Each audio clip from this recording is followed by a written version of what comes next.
धन बोबी खातारू। अरे तोहरा उसे का मतलब बा? दिन पर दिन चिकना तारू के कर धन बोबी खातारू। सुतेला संघवा खटिया पर, सुतेला संघवा खटिया पर, अरे लोठिया धराई के।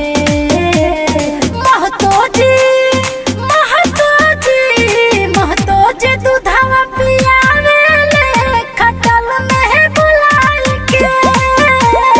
महतो जी दूधवा पियावेले खटल में बुलाई के।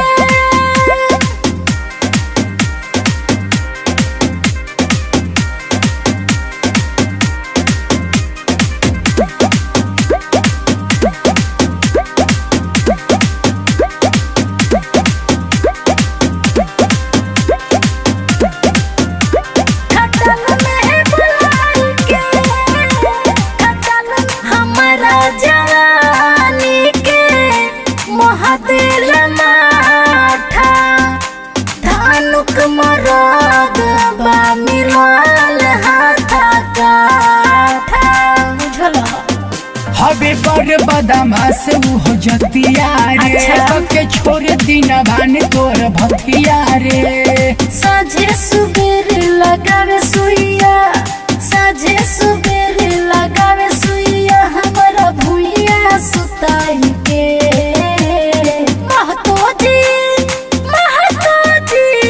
महतो जी दूधवा पियावेले खटल में बुलाई के।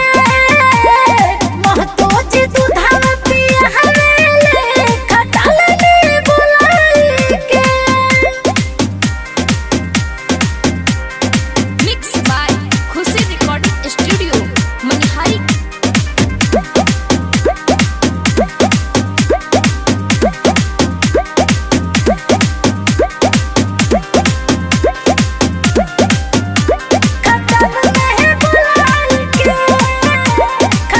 सोनू शर्मिला के बहुते बच्चा